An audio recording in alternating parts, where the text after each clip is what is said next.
Will be with you always.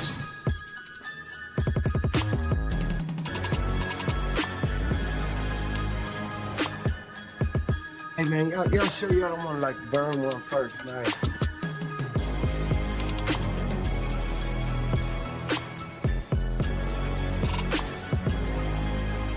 Why did you say that name?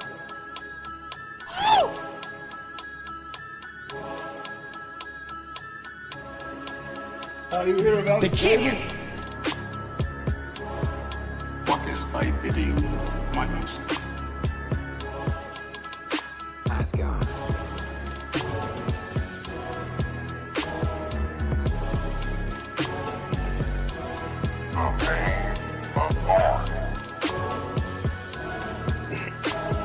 Forever, forever, ever. Forever. Yo, What it do? mains.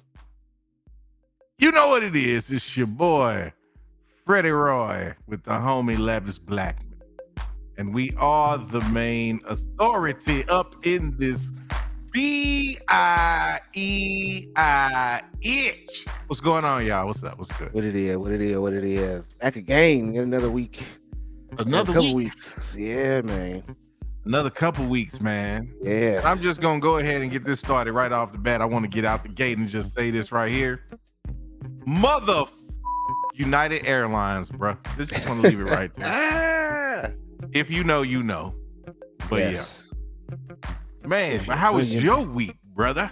Wasn't bad. Ain't got nothing bad to talk about, nothing bad to say. Glad that the week is always over, of course. And now we got some more stuff to talk about. Always, man. Always. Something in the rotation. And this one was so saucy, man. We had to spend the whole episode talking about what's good, man. Right. It's right up your alley, right in your neck of the woods, man. Yeah. I might have to talk more about this. Seems like we always seem to be saying this when this come up, but what in the mother is going on with DC, bro? They seem like they just don't care. Man, I don't think that's what it is. I don't think that they don't care. I think it's because they actually started to care. And this is what it's looking like. It's what happens when you actually care. Before we get into it, man, let's go on and set the premise up for the night. You are on what right now? What you gaming on right now? I am playing Skyrim. Elder Scrolls 5. Yes. I have yet to get into that, but you told me it was something like Fallout, right? Yes, definitely something like Fallout. I think you like it for sure. Got you. Well, I felt like, I was gonna go in the spirit of DC and do some Gotham Knights, but no. So I figured I'll just roll around this oldie but goodie, even though it ain't that old. Some Ghost of Tsushima. Yeah. I still got a few of these little bases I need to take over, so brush up on some skills here. Warning, it's gonna get violent. Right? For sure. So same here, shoot. Yeah, I'm actually walking around and just putting some things away, some houses to build while we talk about this James Gunn gunning down. Oh, I missed my first shot. Oh man. That's almost like 2K. Like that. Yeah, right. And come back around, post up, try it again. Bam, got him. Try it yet again. All right. Well, it looks like that's what's going on with DC is they trying it again. But, when you decide to try something again, you almost have to kind of admit that the current attempt was indeed a failure. And it seems like by James Gunn's announcements, it's like DC saying that the DCEU was every bit that, and that they were like, man, you know what? We just gonna go on and let it go. They need to. They definitely need to, because even if people were kind of happy with what was going on before, and it's just company decisions and people aren't there anymore and they got to go new direction, blah, blah, blah, blah. This is still something that would happen. And a lot of people would probably still want them to hold on to the IP. But I mean, the way it was, but it's like, that's not the case. A lot of people don't like the way the Snyder Cut was going. I know I'm in particular one of them. And if they had kept going down the way they were talking about, planning on going with that, I think eventually people would have checked out, except for a small amount of people. So with the fact that you are introducing someone or people who are gonna spearhead storylines and redo and rehash, you have to make cuts, you have to make certain hard decisions. And if you don't want people making that assumption or making that illusion, oh, this is the old thing that they used to be doing, they're just redoing it, revamping it, then you'll have to make those decisions where you get like how we have with Cavill no longer being DCU face for Superman. That part. Now let's get into the particulars, the details of what happened, because it was really interesting the way that this unfolded, and I really want to get into the details because there's something about this that I want to touch on. But it started with, interestingly enough, it started about I guess maybe a week ago. It was all good a week ago, all up until, a certain channel decided that they wanted to go out and drop an interesting little nugget online that apparently, according to who they were hearing, their sources, James Gunn ain't necessarily fond of the Henry Cavill. Right. So that's where it kind of started in terms of this current iteration of news. Now we know it had been like some back and forth with this stuff after, the Henry Cavill reveal at the end of Black Adam. Everybody was excited, and then my mans did the little social media post basically confirming that he was back as Superman. So everybody was kind of thinking, okay, well, let's see what that does. But then we got the James Gunn announcement. And so everybody was kind of wondering, well, what does that mean for Superman? I guess that's, they're saying Superman is back and we getting this announcement right behind it. So clearly that kind of leans to James Gunn going to work it out and do something with Henry Cavill as Superman, right? Well, not so much. Because again, if you were paying attention to the socials, a certain channel by the name of the Den of Nerds came out and was like, they had it on good authority that James Gunn don't like Henry Cavill. Interestingly enough, this warranted a response from James Gunn directly.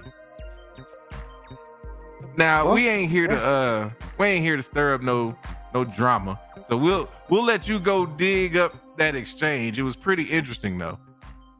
I will say that it made me chuckle until I took a step back and realized exactly what was going on. And that's the part I want to get to. So let's keep it moving with the details, because then after basically debunking personally, James Gunn did this rumor, everybody was like, see, look, y'all don't know what y'all talking about. All this stuff about them rebooting and everything else, it ain't gonna happen, yada, yada, yada. And then we find out from James Gunn himself, as it turns out, Henry Cavill ain't actually coming back, man. Right. Henry Cavill made a similar announcement. Now, it was all amicable, as these things tend to be. It was no hard feelings. Each side was wishing the other side the best going forward and left a glimmer of hope for it happening in the future. But we all know what this is, don't we? Right. This is breaking up via text message. Pretty much. That's all this is, man. And so naturally, you had your I told you so's. You had, your people's coming out with the typical rage over the announcement. I have to say, though, I'm sitting somewhere in the middle. I know I came out and I was like, you know what, James Gunn, this ain't it, man. this ain't it. Didn't feel but you right. gotta kind of look at the logistics of it though. Right. And I'm a sports guy, you know, yay sports ball and all that good shit. And so for me, like I look at it like when you have a sports team that's trash, right? And they've been trash. And then they go hire like this big name coach to come turn it around. Big name coach don't usually come in and use the roster of players that's on the team already. Because big name coach is like, no, I got to make an imprint. I got to do this with my people. If I'm gonna be the coach, I'm gonna be in the kitchen doing the cooking. Then it's gonna be my ingredients. I'm going to the grocery store. I'm gonna be the one doing the shopping. Facts. So when you look at it from that respect, you kind of understand where James Gunn is, you know, coming from in terms of saying, hey, look, I know there's, you know, these characters that were established in the DCEU and everybody's attached to them, and there was plans already in place, but that was before me. Dig what I'm saying? Like, I'm here now. Right. Things are a little bit different. And we have to give James Gunn the benefit of the doubt for now. Right, for now. For now. Because we have yet to see any content in this new era that we are entering into. So until we get that, then we just gotta wait and see. You know what I'm saying? But I will say this. It don't bode well, even though we know this is James Gunn and he's, you know, got the track record that he's got. I don't think it bodes well that he's already starting with like this little angst with the fans. Yeah, with the fans. It's kind of scary. What you think? Yeah, no, I mean, I would say it don't look good. We even have anti-DCU people spawning around because they're realizing they're no longer going to get the Snyder cut. And I mean, that's a bit over the top, but people was really coming for his head. There's a petition out there to asking WBD to keep Henry Cavill as Superman and get rid of James Gunn. And I mean, I get it. I totally get it. I mean, I was excited to hear that Cavill came back. They made some announcements precariously. For me, I'm kind of curious on what The Rock thinks about this because I haven't heard anything from him, PR teams, or anything like that. And we know that they're not going to renew we know we're not going to get a sequel to Black Adam. So, I mean, it doesn't mean he's not going to cameo or anything like that in something in the future. And it necessarily doesn't mean that they won't reboot it in a way to where, yeah, we have a version of his origin story. So I guess now we don't have to go over that again. He could just show up. And maybe if they change anything about him, they can just have him state it real quick, and then move forward. And, there's no more Wonder Woman. Shazam so far, I feel like they're just so far in production and WB still needs some of that money rolling in. So I feel like they're just going to hold on to properties like that, maybe Titans, and some other stuff that they're going to be moving around. And maybe they'll get somewhere with that stuff, getting that money rolling in. But when it really comes down to it, they wanted to focus on the Trinity. They wanted to focus on Wonder Woman, Batman, Superman. And I think the best way to do that for something that's supposed to be new, if it's just DC universe, nothing to do with Snyder, you'll have to get rid of or move around those other actors. So, and it came out that him and Cavill met, they talked about it, and they spoke about some other ways that he could still be involved, like you said. And now we know Cavill's going out and wanting to do that Warhammer universe, and I think that might be something good for him to focus on. And maybe I see at best a cameo, unless they do something drastic with him, like they might plan on doing with Jason Momoa and making him Lobo. With that kind of a transformation, it's going to be easier to look at him as a new character and not be like, oh, that still looks like Aquaman. That's a bit of a drastic change. No more Wonder Woman. We don't know if we're going to get Gal Gadot, but nobody cares about that, apparently. I don't see anybody coming up saying, oh, what's happening I'm not trying to see Care Bears 3, bro. Right. And Batfleck, he may, with the new management, he might feel comfortable coming back around and maybe directing something instead of coming back as Batman. So we'll have to see what some of those other changes. But the Henry Cavill thing, I think, hit so hard and stunned so many people because of the precarious announcements that he's back as Superman. The hierarchy of DCEU is going to change and blah blah blah blah blah. And now it's like none of that's happening. Yeah, So and I mean, we've been in this rut for years now. You know what I'm saying? For the past like 5 years, we've been in this rut where we have people not necessarily listening to the fandom, and that's sparking it. That's sparking it up really, really bright. It's. I mean, let's call it what it is, man. The DCEU been on life support, and it's like they wanted to pull the plug, but they didn't have anything better to do, so they were just keeping it alive. They had it on the respirator, like, you know what? Until we figure out something else, man, we got to ride this out. Right. And then James Gunn walked in and was just like, man, look, and just yanked the plug. He's like, it's done. Right. It's done, man. I'm gonna come in and I'm gonna do what somebody should have done 2-3 years ago. Yep. And I mean, again, I don't like it from the Henry Cavill perspective. I don't like it from the timing perspective in terms of you make the announcement, you have all that, favor going in your way and that positive momentum from Black Adam. But then again, the Black Adam numbers didn't really do what they thought they would do. Right. Now, I'm not saying it was a box office failure, but it didn't, do the numbers that they were looking for it to do. And we know that, Discovery and DC is already, they ain't got money to be just throwing away. Right. So, at all. So you almost look at it from a situation where they were caught between a rock and a hard place, pun intended. Right. It's like, what do you do, man? Like, you can't, if you James Gunn, you damned if you do and you damned if you don't. Right. So I would rather them just say, this is what it's going to be. But like, know this and be clear. You have set a very high bar.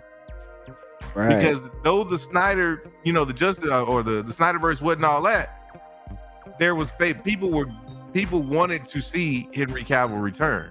Yeah. And so now you taking that away, and we've seen what this culture does now. It's like, once you take something they don't like, even if you give them something that's halfway decent, they might still just trash it for the sake of sending you a message.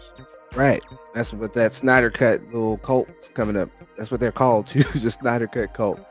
And they're wanting to just go in there and be passive aggressive and say things suck that even if they do or don't, doesn't matter. They just want to gripe and moan because they feel like the world is gaslit into believing that the Snyder Cut is bad.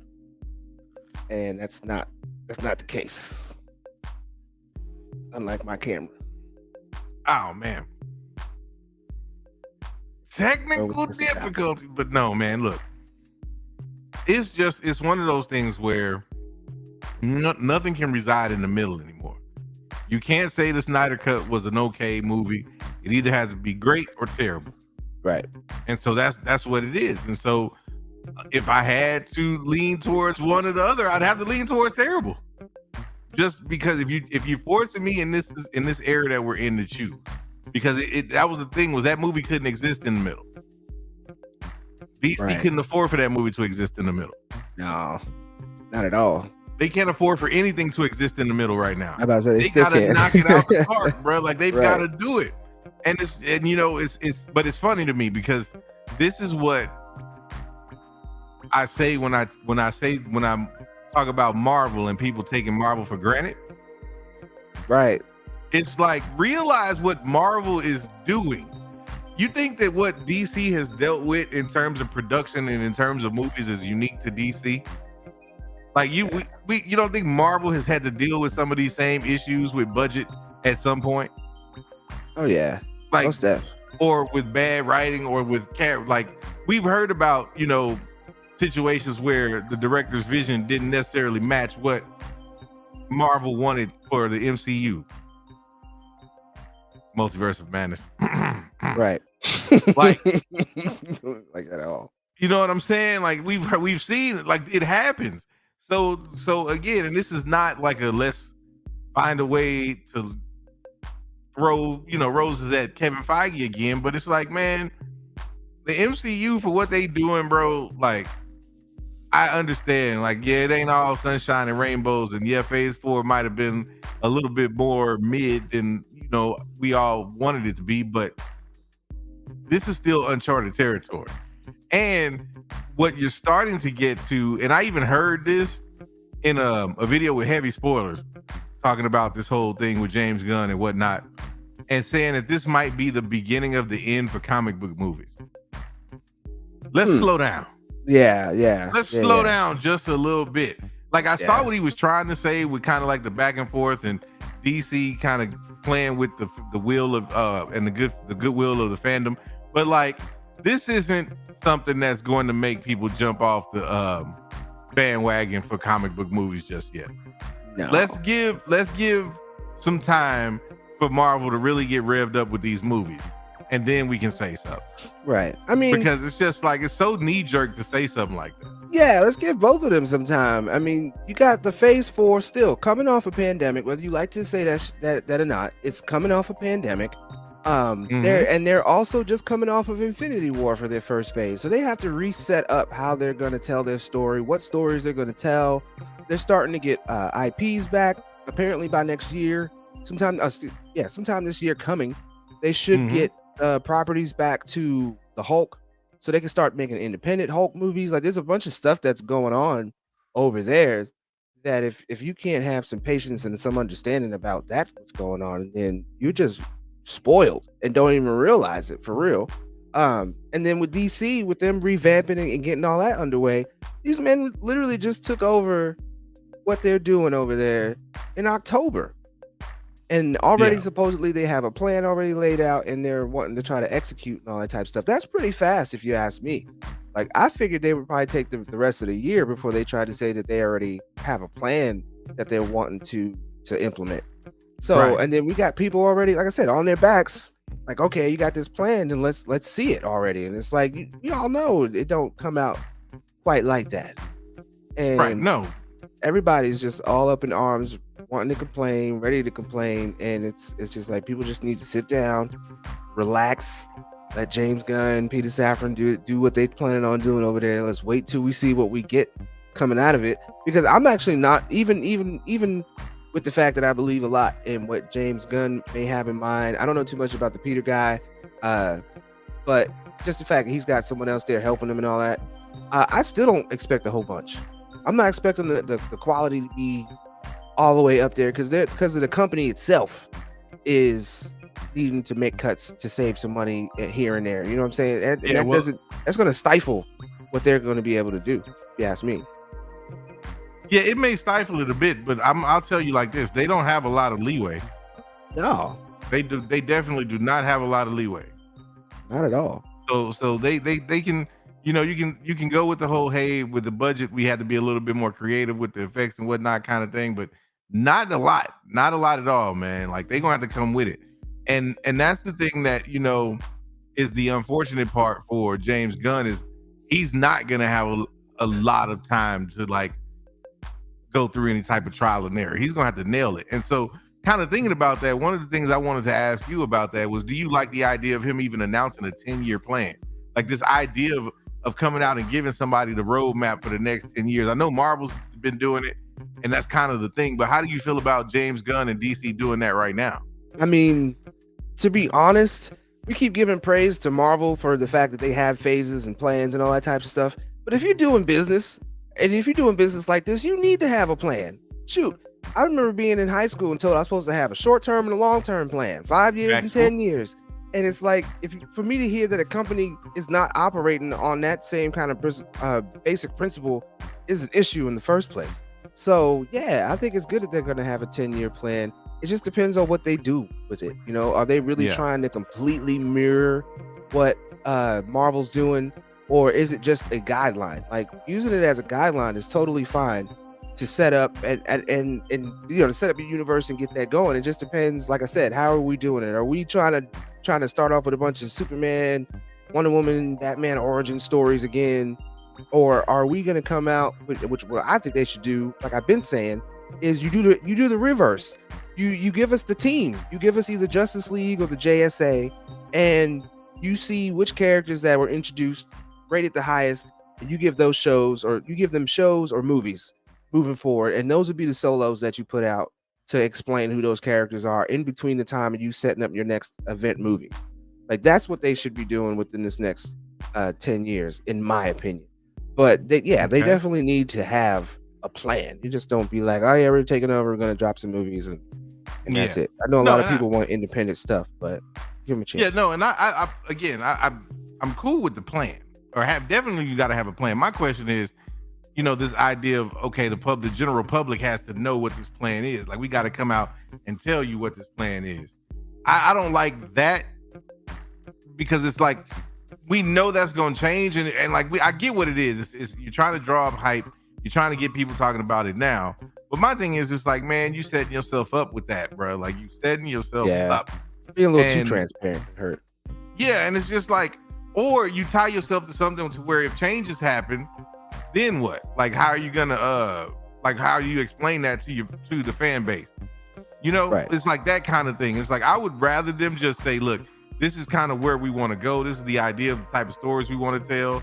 We have a long-term plan in mind, and we can't wait to, show you more about that as it unfolds. But like, what happened to there being mystery, a sense of mystery with this stuff, anticipation? Like, now it's like, oh, we got to lay the whole blueprint out to make sure people feel comfortable about what we're doing. Oh man, just let it marinate. Let people guess a little bit. Right.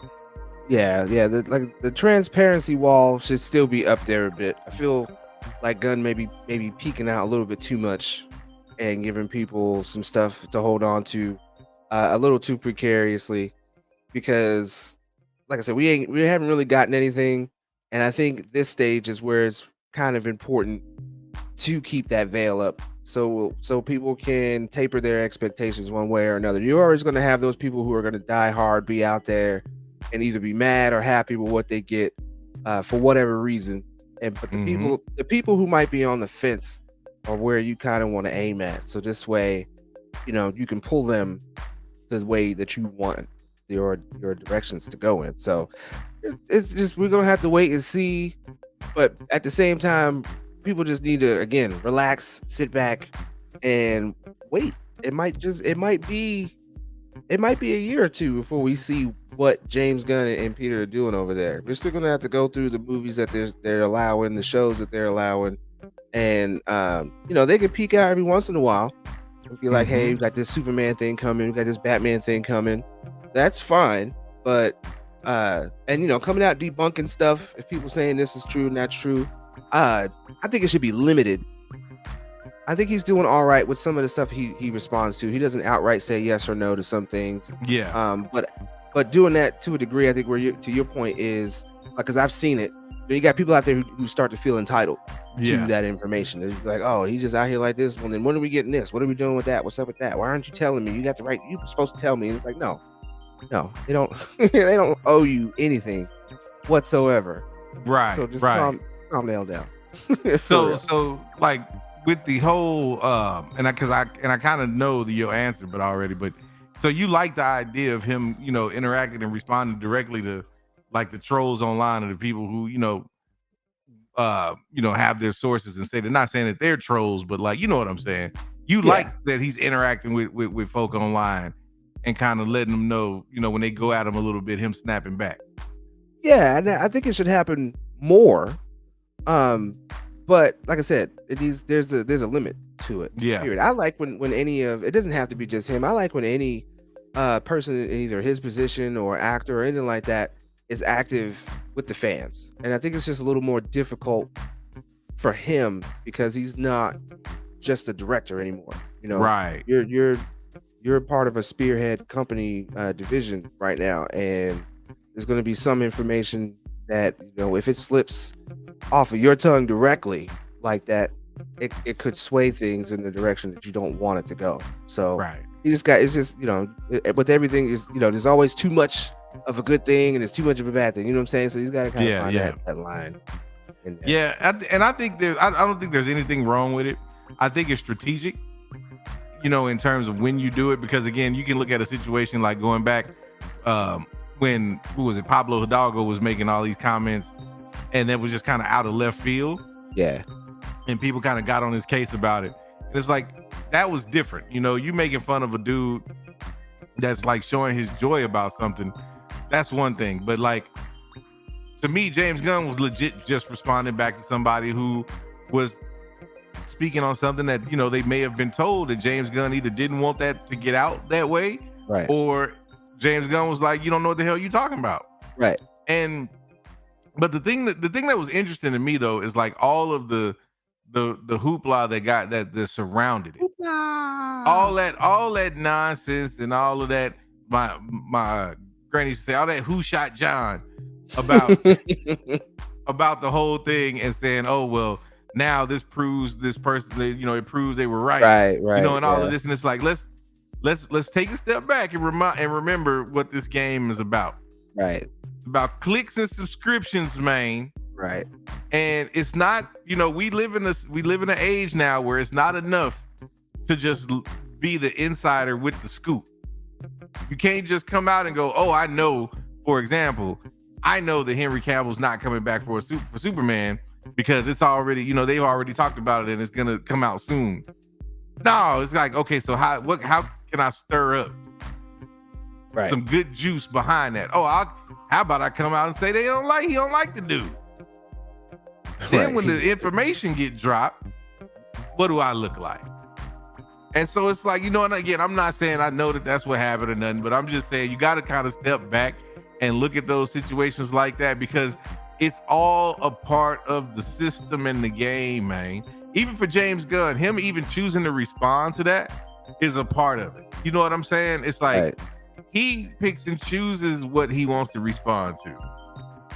And there's a method behind all of it. So like, we just have to make sure we don't get so caught up in it that we forget.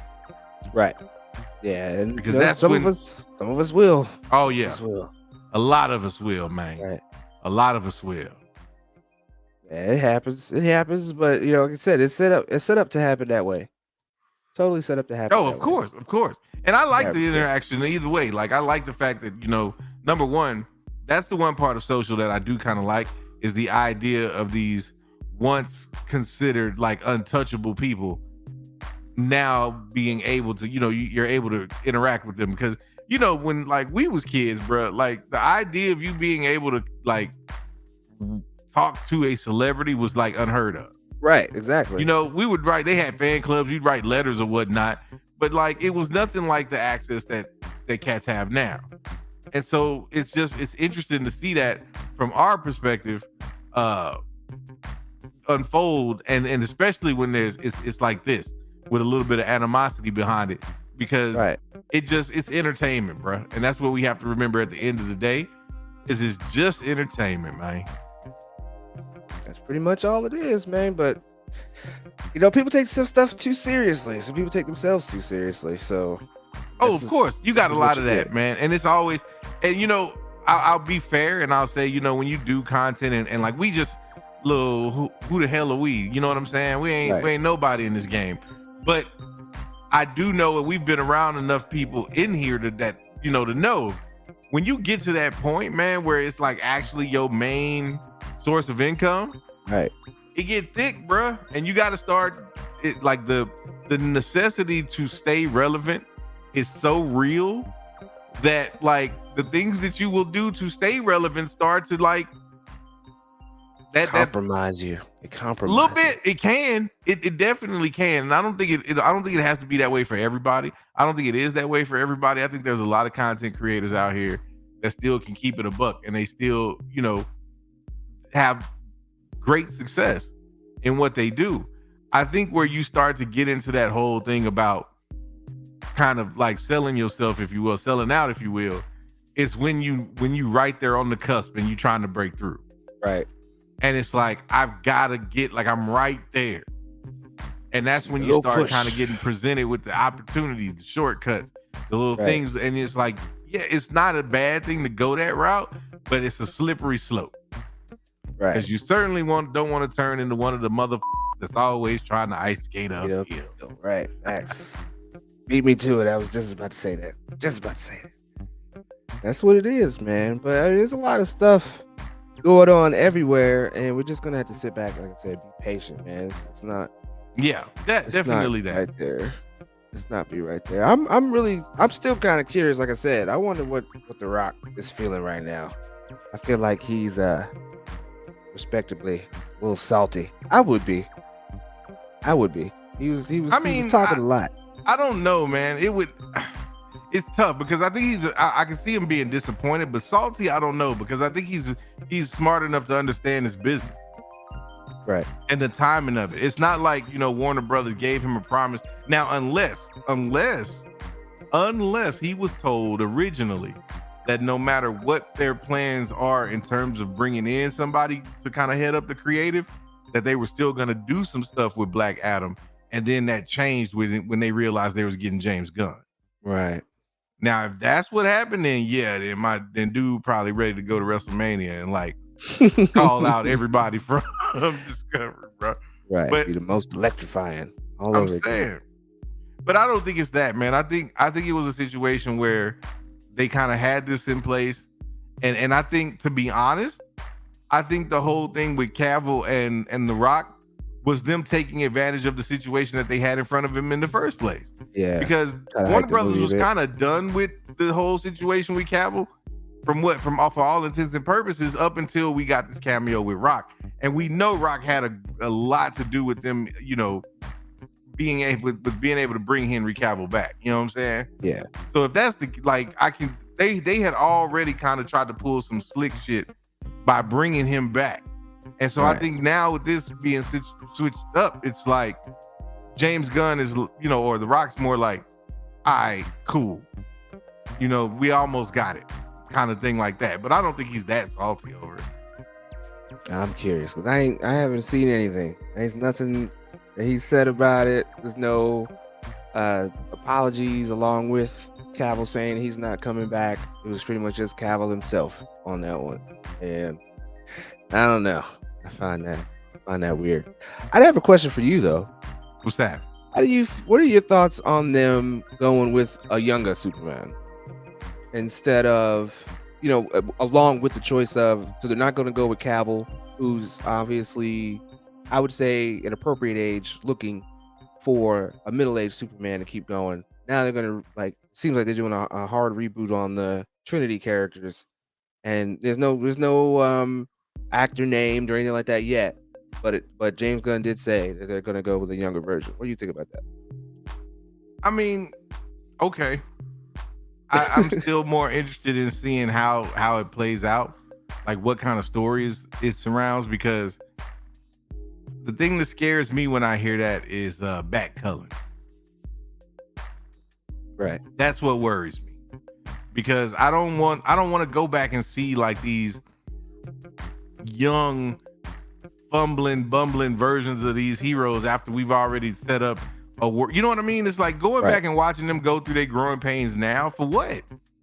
Like we know who they are already. Like, why are we doing this over again? Like, what story is there to be told there that we haven't already seen?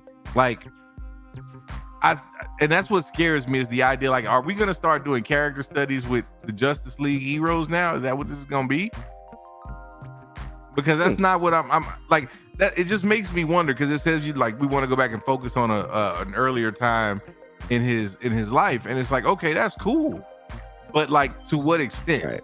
And what is the point of that? Like, is it because you're really trying to focus on and develop Superman or Clark Kent as a character for the story that you're telling in the future?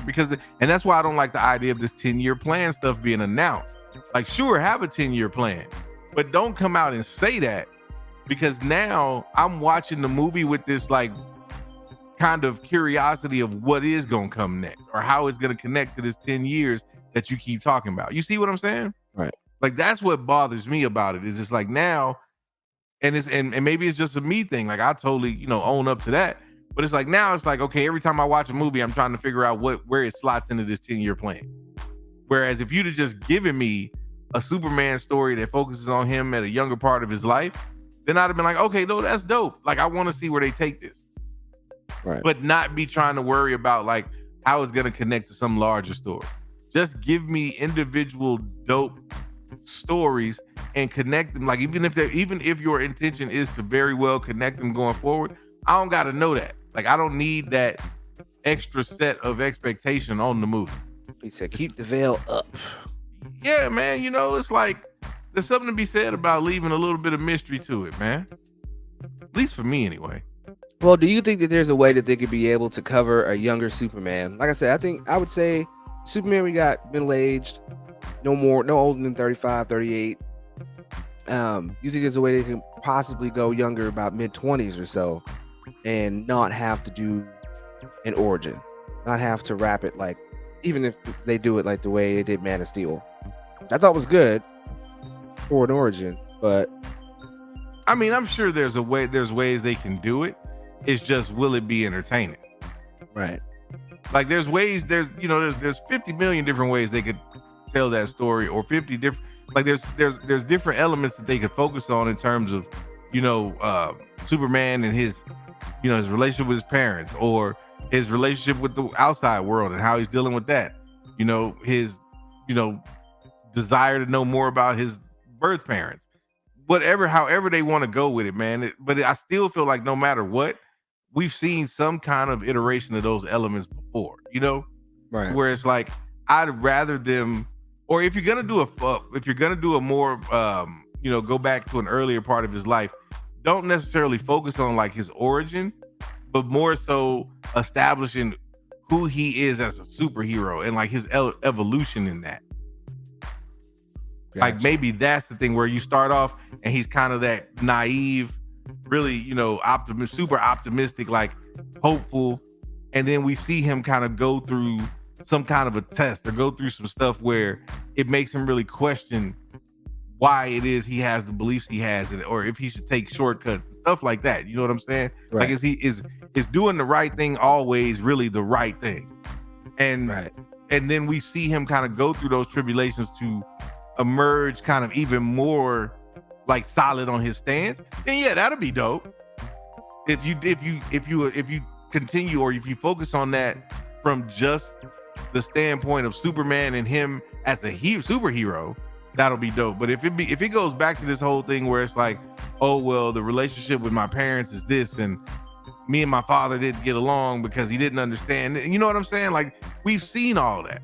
Right. We saw that with Man of Steel. You know what I'm saying? It's like, I don't want to go back and do that. And please don't do the Smallville thing again. I know, that's what everybody's afraid of. We don't need that either, man. Like, we don't need that either.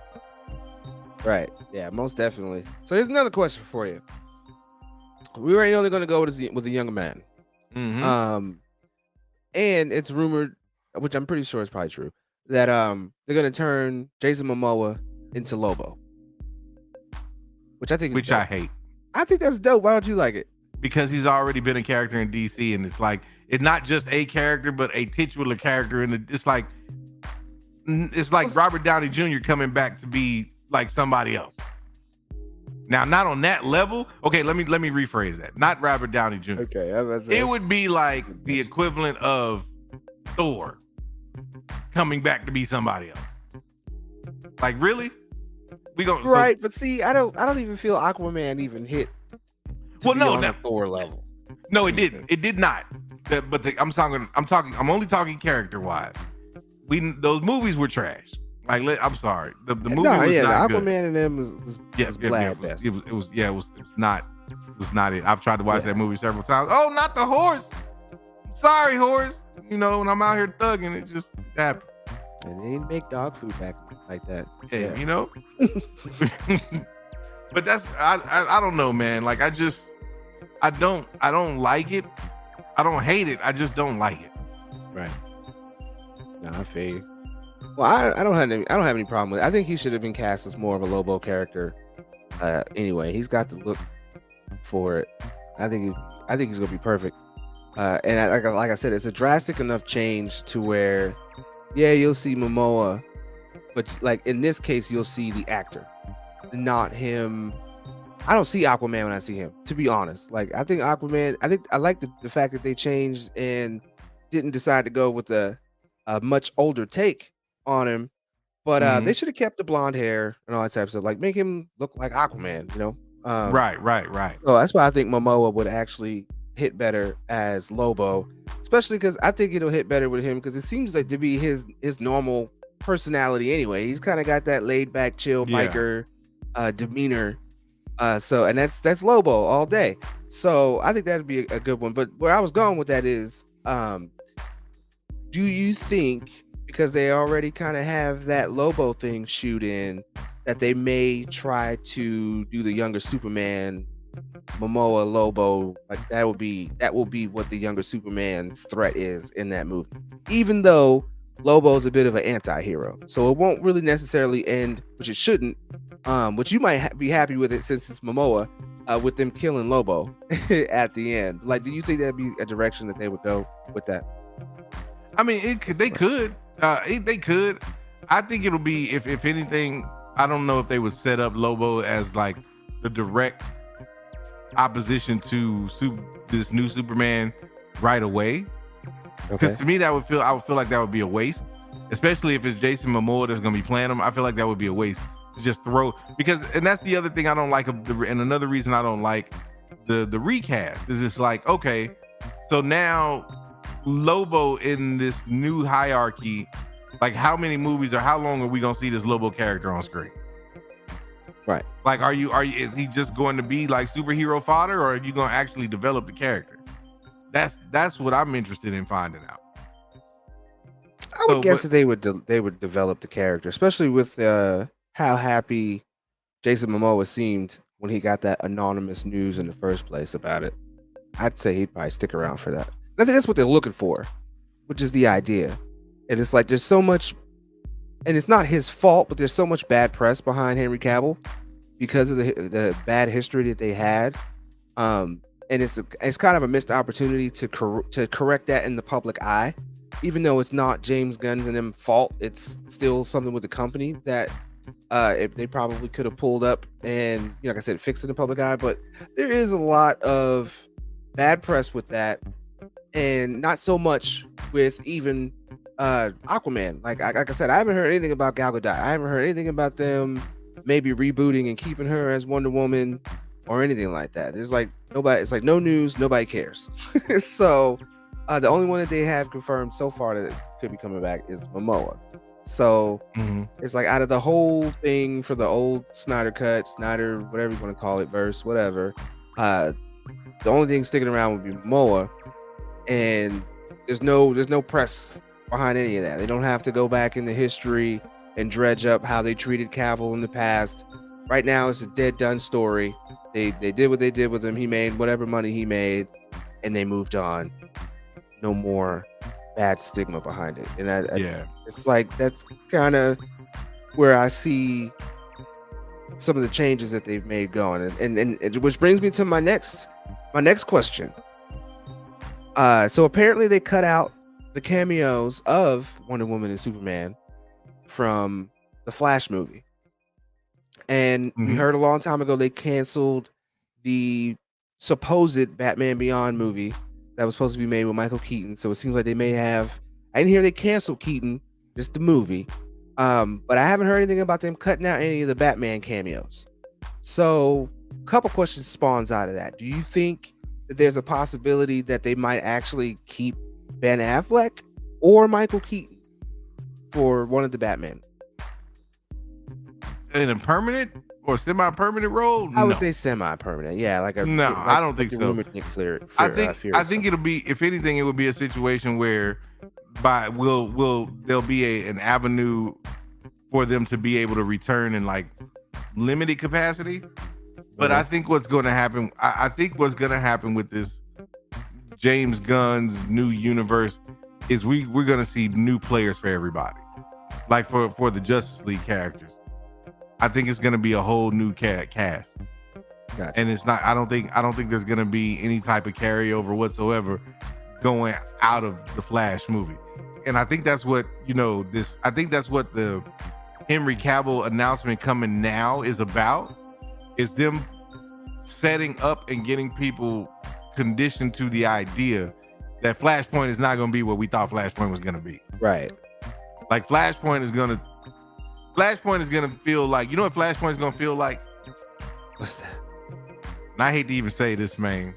We try not to say these words together anymore. Oh no. New Mutants. Oh my God. Flashpoint is going to be New Mutants, bro. Because it's a dead movie. No one cares about it. It's like, we just got to wrap this up. We just got to wrap this up so we can get to doing what we need to do. and it may be the jump off of what is going to happen with the James Gunn DCU as they call it now or whatever. But I guarantee you, Flashpoint is going to be like hot ass garbage, and it's going to be like, why did they even bother putting this movie out? Think I'm wrong? No, it just takes me longer each time someone says those words in that. I know it's those which we do not speak of in that triggering combination. Like honestly triggering, like in my chest, my bloody chest. It's heavy, and I need to take deep breaths. People say those words, and it doesn't even matter if they're not talking about the movie. Like when they say we're getting New Mutants, it's just like, whoa. Yeah, it's like, oh no. Whoa, hold the fuck up. Hold mother phone. I mean, and that's what I'm saying. Again, when you look at it, they've taken out Gal Gadot. They've taken out, Henry Cavill. We don't know, Ben Affleck could or could not be a part of it. I saw something saying, I've even seen rumors saying Christian Bale might even have a cameo. But to me, I think anything that you get in that movie is just going to be, serving the purpose of tying up those loose ends. I don't see James Gunn wanting to connect anything about that movie other than like back to his universe, other than it being the official kind of closing of the door of this current iteration of the DCEU. Right. Like I don't see James Gunn wanting to have this movie connected and be like, oh well, it actually was Flashpoint was the start of James Gunn's universe. Hell no. Right. I feel you on that one. James Gunn's gonna be like, yeah, we can have it kind of loosely connect or say this is why these characters are gone, but that's it. Like I'm not mentioning none of this shit in my movie. And so if that's the case, like I feel like then that's why this glitching. That's why I don't think that this movie's gonna they're gonna tie anything to this. They're gonna let this movie be what it is. It's gonna be the DC version of that movie that we don't talk about, and it'll be an ugly, ugly, brutal watch. Yeah, and a sad death for the DCEU. Yeah. A sad death. Can we just talk about that though? Can we pour out one glass of purple drink for the DCEU? No, we can pour out some other kind of drink though. Oh man, I'm not giving them the good stuff. They're not getting the good from me. Salty over DCEU, ain't you? I'm not salty. I'm very happy. That sodium count seems, but that's what I mean. I think you're salty that like they didn't do it the way you wanted them to do it. That it didn't go the way you were hoping it would go. So it's not that they didn't do it the way I wanted them to do it. It is the fact that the direction that they took was hasty, and you can tell it was sloppy. And I probably even with the MCU, there was characters and castings and storylines that they went with that I would not have gone with or felt was cool, but they won me over. And they did not do that with anything that they did after Man of Steel at all. You would kind of see, I could kind of see the way it started with, Batman wanting to go after Superman, but not with that kind of intensity, and not without logic. It's like you could clearly see that this person decided to make these decisions to fight this alien and help us. And yeah, some of that stuff might have been his fault, but is it really his fault when he was an innocent bystander on his planet, blah, blah, blah, blah. And it's like, just with the fact that Batman would normally be logical in his approach, and then you speed all of that up and make him a middle-aged or older aged man who is not in his right mind technically, and just is going out and killing and maiming his rogues gallery and other criminals, to where he's wanting to go outright straight kill Superman. We get no essence of what you enjoy from Batman and Superman. When you hear those two names together, for people who have followed that property for years, think of like from the beginning to the middle to the end. Well, yeah, it's like when we watched this, we got just the end. You wanted Civil War, but the DC version. No, I didn't want Civil War. I wanted what they didn't do. I wanted But I keep saying world's finest. I wanted but I mean, they have an altercation. Yes, not that deep to where he's got already in the iron suit and trying to kill my man. But like I said, I didn't feel like they put that bat logic in there. There was problems for me with Batman, with the way they did that storyline. There's problems for me with Gal Gadot and Wonder Woman and the way that they did her in that movie. There's a whole lot of reasons. I could probably spend about 2 hours talking about it. I think if not my more. thing with the DCEU comes down to one thing. That movie or that universe suffered because of one decision. And that was the decision to try to catch Marvel in one phase. Right. That right there is where they f***ed up. Right. They f***ed up when they thought they were going to be able to get to catch up to Infinity War in 4 or 5 years. Right. Because I don't care what anybody says.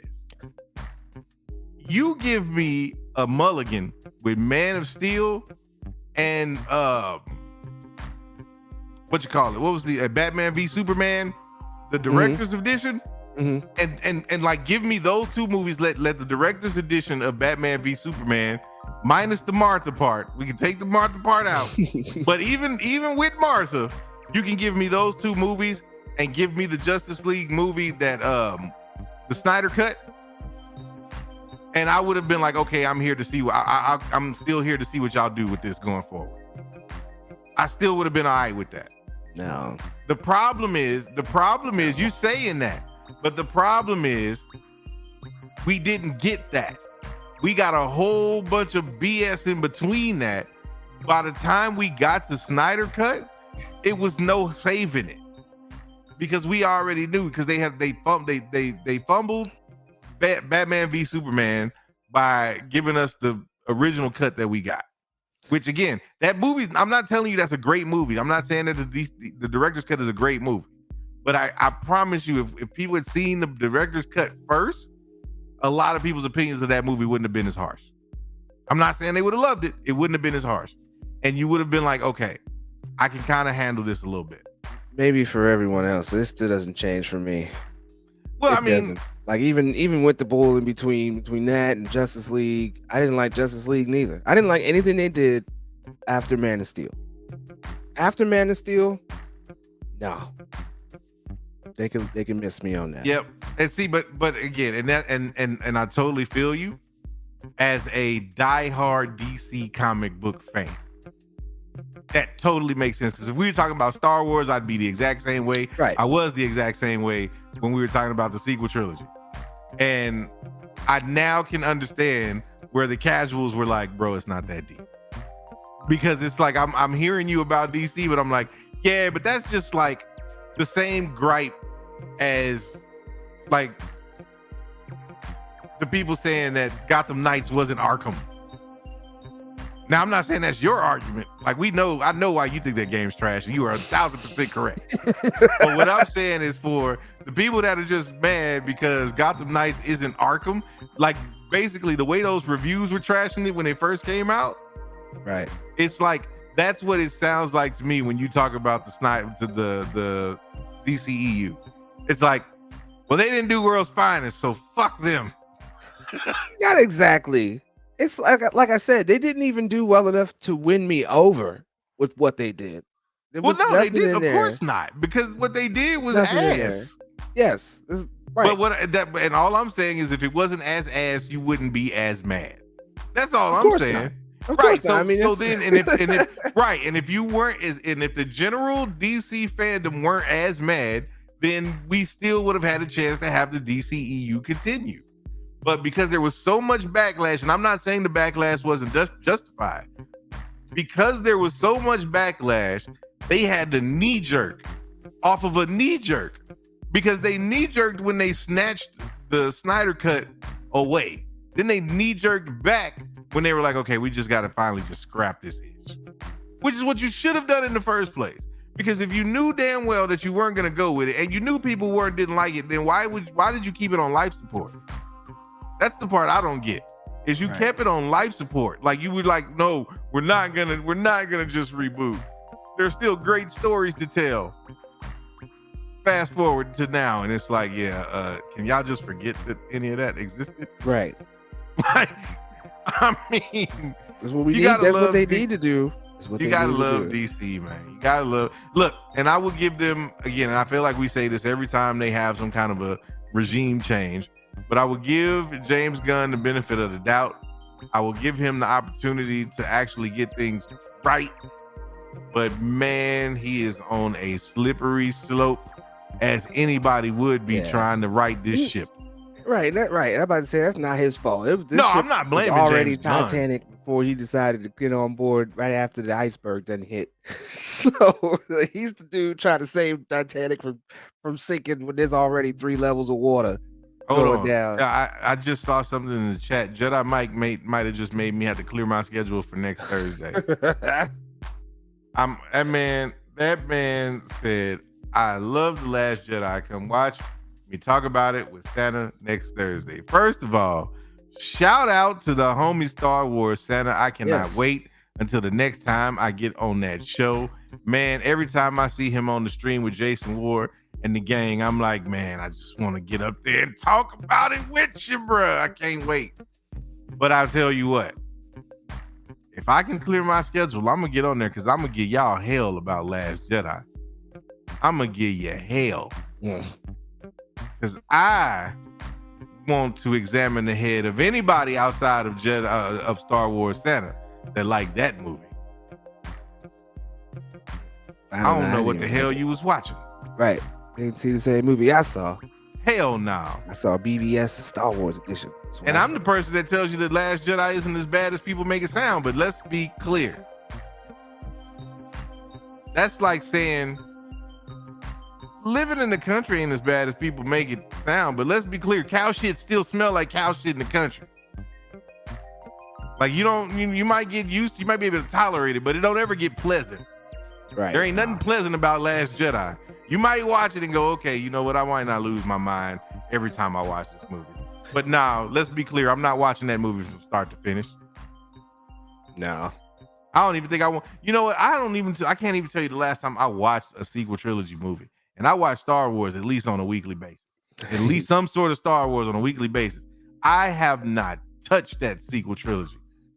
He gets right there. It's like, oh, it's time to start over. Like, oh, time to. I won't go as far. Like, I won't go as far as saying it doesn't exist to me. I acknowledge it. It's there. I get that. But just don't like it. So don't watch it. I can't do it, bro. I can't. And it doesn't trigger me. It don't do it. It's just not good. And knowing the way that it ends, it's like I'm not watching this. Yeah. Yeah, that was the thing to me. It's like I went all the way through that just to end on a lie. Like it's just some dumb shit. Oh my God, bro. Like I cannot believe that one of the most epic stories ever told ended with Rey Skywalker. What? Oh no, man. What? Horrible. What? Horrible. Just swarming like me. It's like right. And I even saw some news that some rumors about Daisy Ridley in talks to return. I'm not mad at that. The thing is, they're a part of the canon. So those characters, like if somebody's gonna come back and tell better stories with those characters, okay, fine. But like, gotta be man, better. I can't wait till we get to the point where somebody finds a way to wash at least a significant amount of the stank off those movies by like giving us ancillary material that explains all the crap that they just threw in the movies because, oh, that sounds like Star Wars, so let's do that. Just good and terrible. Oh, bro, don't even get me started, bro. We'll be here for another hour talking about Star Wars, man. Right. See, you go a couple hours talking about that. I could go a couple hours talking about why everything after that is still trash. Straight trash. I totally get it. And where'd it go? And Roz, I raised you being a DC fan is like being a Raiders fan, and say being a DC fan is like being a Cowboys fan. That's really what it feels like. It's like, oh, we got a win coming. We got to win. Oh, God damn it. We were so close. Okay, so then I got a question for you. Who in DC right now is Tony Romo? I'd probably say it's probably worse than being a fan of anything. Then I don't think got they you. have one. Look, no, I got you. Yes, they do actually. They do actually. Ben Affleck, and you know why? Because Tony Romo did absolutely nothing in his career as a Dallas Cowboys quarterback in terms of success, and landed a nice, cushy job as an announcer doing football right next to Jim Nantz every week. And what did we just hear about Ben Affleck? That this man might be directing a possible project for James Gunn after the stink he put on. Why did you say that there? Right. That's all you gave us out of the DCEU, bruh. And you get to direct? No, man, you shouldn't get to direct. And I like Affleck. I did, but I'm like, no, man, that's not fair. Because it's the same thing like Romo. It's like, why is Romo the one to get to survive out of everybody else that was there? Right. I'm like, Dez, don't nobody think about Dez. The only time I see Dez is when he like riding Michael Irvin coattails on First Take. That's the only time I get to see Dez Bryant. Right. But Romo every week. Yeah. Oh, you gotta get used to that. So then by that analogy, then I guess that makes Henry Cavill Dez Bryant. Oh, yeah. Yep. Because Jerry went to Dez and was like, hey man, I'm sorry, but as much as we love you, we gotta part ways, sir. Right? Maybe there's hope for you to be a cowboy in the future. Maybe you could be a cowboy cheerleader or a water boy or something. Yeah, exactly. Maybe you can move the coach so he's out of the referee's way. Oh man, I'm so sick. Make that your job. We did get a $5 super chat from the homie Rogue Soul. Hey, appreciate that, Rogue. Speaking all the truth, Lavis. Yeah, man. I know I was. Still am. Ooh. Hey, man. All I'm saying is there was some hope. There was some hope in the Snyderverse. No, not a lot. There was not very much. Okay, so then let me ask you this question. If there was no hope in the Snyderverse, then why the hell were we worried about Henry Cavill coming back? Because it's not for the Snyderverse. It was not for the Snyderverse. It's because, and I believe this and feel the same way, he is the Superman of our generation. Right, but I'm saying that's still a part of what? It was still a part of what? Unfortunately. Oh, I don't give a damn about it being unfortunate. We don't want the Snyder Cut. We just want facts. Henry Cavill as Superman. That's it. But as long as but here's the thing: as long as Henry Cavill was Superman, the Snyder Cut lived on, or the Snyderverse lived on. Which is why, like I said, I definitely say it's a bittersweet thing. Like, right, I see all I'm saying is you can't argue it, but at the same time, it's like still want Cavill as Superman. Like, yeah, that's totally understandable, bro. I wanted Cavill as Superman, right? But I'm saying people that are saying that, then don't tell me you wanted the Snyderverse to just be dead and buried, because that's where he originated, bro. So like it might not have been but a tinge. Which is why, again, even for me, I'm willing to let that go. It's like I wanted Henry Cavill as Superman, but I am a person who wants it dead and buried. So I'm so what you're telling me is you wanted that fresh glass of water. You don't give a damn. Like Henry Cavill was that 1%. Like I gave this analogy to my wife, and I can't even remember what we were talking about. But I gave her an analogy one day. I said, if I gave you a glass of water, I said, if I gave you 2 glasses of water and told you the only difference was one of the glasses was 1% tainted by animal dung, are you taking that glass that's 99% pure, or the one that you know for a fact is 100%? Even though it's 99% though, it's just, nah, she wanted this. So what you telling me is you will sacrifice Henry Cavill as that 1% of animal dung that can't come along with that glass of water that is James Gunn's new DC universe. Yep. If it was Henry Cavill. It is Henry Cavill. Well, I mean, no, he's not in it now, so that's what I'm saying. He is in that one because you had 2 glasses. You had James Gunn's Yeah, James Gunn's brand new glass of DC. Oh, or you you put had... it that way. No, I still take the James Gunn glass. I would stare exactly. at that damn glass with Henry Cavill tainted for about a good 2 hours though, and then at the very end, I'd be like, "Well, damn, I'm still gonna drink this one over here." But man, hey, I hate to just pour that out with that Henry Cavill in it. Because you gotta look at it. You gotta look at it this way. You say animal dung, but who's to say that animal dung is actually tainting the water? Who says it didn't make it better? Who says it didn't make it better? Who knows? Hey, that's factual. But I'm not gonna find out because exactly. I'd rather have something brand new than to have to deal with anybody saying anything about Snyderverse.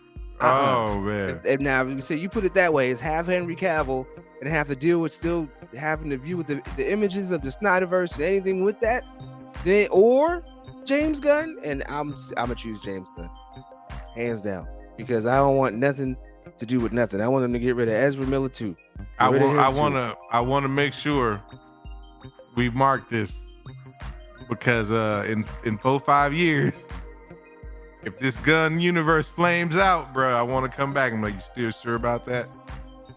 I don't have. What other options do I have? It's not take James Gunn or take. Well, no, I'm not saying. I'm just saying. I still take James Gunn if they said they was going to give it back to Zack Snyder. I'm like, well, damn, no. I still say that because I didn't like the direction he was taking it in the first place. Even after they changed what his work was, he came back and said what 2 and 3 was going to be with his vision. No, I'm good on that too. So no, we ain't got no other. Let's just hope that DC is not destined to be in this perpetual state of trashness, right? Because we've had a couple of reboots so far, or soft reboots at least, and they have not nailed it. No. They are not getting it right. And so it's like, hey, maybe Gunn is gonna be that dude. I really hope so, man. But like, if this one don't work out, they might just want to slide. And this is something I thought about too. And this is my own crazy tinfoil fanboy dream theory. But they say they calling this the DCU, right? Yeah. You think there's any chance they setting that up in case it's like, okay, if this flops, we just selling this shit off to Marvel? I don't know, man. And the biggest reason why, and it wouldn't make it a monopoly because there's still other smaller companies out there that produce their own comics. It's just not on the same scale or recognizability. But I feel like that shouldn't even be an option. It shouldn't be an option. Because I don't feel that DC characters would get the same treatment that we love to see from it, even be it animated comics. Like obviously we don't like the movies, but from the heart of where these movies are supposed to be pulling from, I don't feel like they would get the same treatment if they were owned by Disney Marvel. I don't want to see a Batman that has no chance of slipping and killing somebody. I mean, there's so many different iterations that they have out there: Batman, Superman, Wonder Woman, and they have dark versions. And I feel like it's necessary because the stuff that's going on over at Marvel is like the light side of things. Right. You can't have the everything go over to the light. Okay, so hold on though. You feel like. Oh, okay. So now you saying something. You saying something that's making me wonder though. So then, are you telling me you have concerns about Blade and the Punisher and all of that stuff? Yeah, especially with Iger back, because I for what my understanding was, a lot of the dark stuff that they were actually going to allow was under Chapek, and now that Iger's back, there's like even slimmer of a chance that that's what's going to happen. Interesting. But we'll have to see how dark they go. I don't know if they'd go original Blade dark. I don't think they'd make anything that'd be close to original Blade dark. And that means like, as far as language goes, as far as the gore and the blood and all that types of stuff, I think, we might get some blood, but inappropriate, what they would consider appropriate areas. I mean, we're talking about vampires. So you might see somebody get their neck bit and get a little drip of blood, or just to show that they're actually maimed and hurt because it's a vampire bite. You might get some blood or stuff like that there, kind of like they did in Moon Knight. It's just like a realistic level of blood, but I don't see us getting anything on what we would consider Blade, bloodbath type Blade. I don't think we're gonna get that. I think we're gonna get close to like how Trinity was. So you think Daredevil and all of it's gonna get turned? I mean, not Daredevil. I said that. What's Deadpool and everything's gonna get toned down? I'm saying that they probably won't go no further than it was in Moon Knight. To where, like, if that's the case, then I'm checking. I will probably check out of the MCU. Because essentially that means Disney's doing exactly what we were afraid they were going to do with all of these IPs, which is Disneyfy them. And if that's what's happening, then count me out, because that is going to be whack as hell.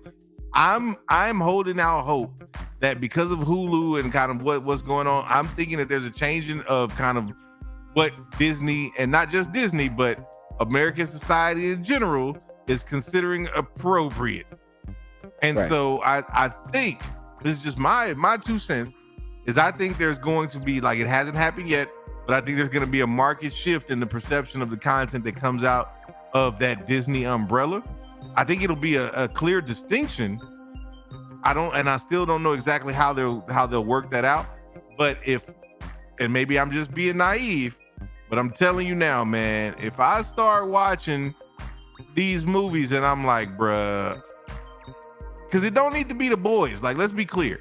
I'm not saying it needs to be The Boys. No, it's not that at all. But like, there also needs to be this element, like, don't be turning the camera every time there's a violent scene and like letting me just see the blood splash on the wall. Like, I'm not here for that. So if it becomes something like that, then yeah, count me out, bro. But I feel like I don't think it's going to get that soft. I think Disney is kind of strategically setting this up and rolling this stuff out to where they're going to kind of let them go a little bit darker than what we expect. And if that's the case, if it turns out to be that way, then I wouldn't necessarily, under those circumstances, be as worried about a DC MCU merger or anything like that. Because I feel like what I would think would happen in that case, if they were smart, is that DC would still live as its own separate entity, and that they would allow them to still tell those stories with whatever flavor or flair that they choose to. And like any mashup or crossover events would be reserved for something like, okay, we've got to outdo Endgame or Secret Wars. You know what I'm saying? Right. Like, that would be what you save that for. Don't WWE that ish. And as soon as you acquire the IP, just start flooding it in there and making it all like saturated and not really matter. That's for my wrestling heads out there, if y'all remember that merger back in the day. Right. But it's like, I don't know, like, I just don't feel like the mouse would be that stupid if they made that merger. Now, and again, maybe that's why the merger would never happen, is because like they wouldn't want to be under the pressure of having, because essentially, like, to your point, I wouldn't call it a monopoly, but at that point, Disney would essentially be the face of comic book entertainment. Right. They have no real competition. Like, and like they're about to make this Spawn movie, and that's not DC. T-Rad probably feel everybody who owns that, but it's not a big comic book company. So you give DC to Marvel, it's like what will we really have to compare to? I feel like if that happens, that would be the end of comic book movies. That's something to really be worried about and be if like, they merged? If Marvel were to own DC, that would be something so. I feel would be like the end of. I would have to see what they do with that IP first, but I don't think so, because it's kind of like the Star Wars thing, right? When Disney bought Star Wars, everybody was like, "Oh, it's the end of Star Wars. They're gonna kill it," and da da da da da. And all they did was turn around and make a brand new, like, whether you like the sequel trilogy or not, we ain't talking about the sequel trilogy. We talking about Mando. We talking about Bad. They have breathed new life into Star Wars from that respect. Like it or not, Mando has created a whole new generation of fans of Star Wars that didn't know ish about Star Wars before Baby Yoda showed up. So Disney did something right from that regard, and that is the reason that I feel like, or I give them the benefit of the doubt, is because they've at least shown that they can give at least some amount of leeway or freedom for these creators to do what they do and do it the right way. I mean, you look at Marvel and you look at Star Wars and what they've been able to do there, and I say, okay, that's why I don't necessarily have like absolutely no hope. But what would worry me about something like that is if you like not having a creative idea of what you want to do with that IP once you acquire it. Like, it's like, okay, now we've got them, so now what do we do? Oh, let's just throw them into a movie together. Hell no. Not right off the bat. Like, you still got to let that, like, you got to tease that and build that up, because that could be I don't even know, bro. Like, that could break the internet, bro. Like, if you did that right, you know what I'm saying? Like, that type of a situation would be so crazy, especially if somehow DC is able to like nail down a face for at least Batman and Superman for the next 5 to 10 years. A definitive character, a definitive face for those two, at least, if nobody else. To where you could have a situation where you have Captain America and Superman staring each other face to face on a silver screen, bro. Right, but potentially we could still get stuff like that the way it is. But and I get your point. You know, if they were to own it, they could do stuff like that. But my thing is like, where is the competition? You know, I see people talking about, you know, they should pivot, they shouldn't compete, blah blah blah. But I mean, but that is business. That is the business that we're in. To where they need to have that kind of competition. Competition is okay. Going past competition to where it's like, I have to definitely be the definitive winner, and then you start doing underhanded, cheating, dirty stuff, that's not. So competition in companies, when it's healthy, and that's in any relationship or anything, period. You know, if they have a business relationship, even if they're not owned by the same person, we would definitely assume that they have the right to say certain things and have things that would bolster both. But if it's all owned by one or even the other, it's like we're saying now, what do we have to honestly compare this to? Are we going to start comparing this? Is that what they need to start accepting that comic book movies have the potential to, or are potential like any other movie out there? Will that be something that could actually shut up people like Scorsese and Tarantino? Nope. You know what I'm saying? It wouldn't make a difference. But at the same time, that's what I'm saying. So in that case, we need to, it's advantageous to have two separate companies of this scale in that competition, because we are deciding to put them in their own genre. It's definitely advantageous. But what I'm saying is, I could see an avenue where it would happen. And I want to touch on a couple of comments in the chat. I saw Jedi Mike say, we may want to think about Marvel and DC as a publishing avenue. And I get all of that. Again, I'm not talking about the logistics or the legality of it, but let's be clear, because I see also T-Rev saying it's not allowed, like Android not being allowed to buy Apple. I'll just say this. There was a point where the federal government forced AT&T to divest its conglomerate of phone companies. And that's when you got Singular and AT&T, SBC, and all of that. Fast forward about 12 to 15 years after they forced that, and what did AT&T do? Find a way to reacquire all of those those companies. So all I'm saying is, it may not be on paper legal right now, but if they wanted to find a way to do it, they could. Yeah, sure. And so I'm not saying that it's like some big conspiracy or that's the in-game plot, but it just made me wonder if like that's something that would be a consideration. And maybe it's not just an outright, oh, we're gonna sell it to Disney, but maybe them basically putting themselves in a position to where they would be more of they would be restructured in a way to where they were more of able to be licensed to other IP. Basically start pimping out DC, because again, we got to think about it about dollars and cents. If James Gunn's new universe don't work, Discovery's gonna want to do something to get that money up off the books. They're not just gonna let DC sit there as a IP that's like bleeding money. Right.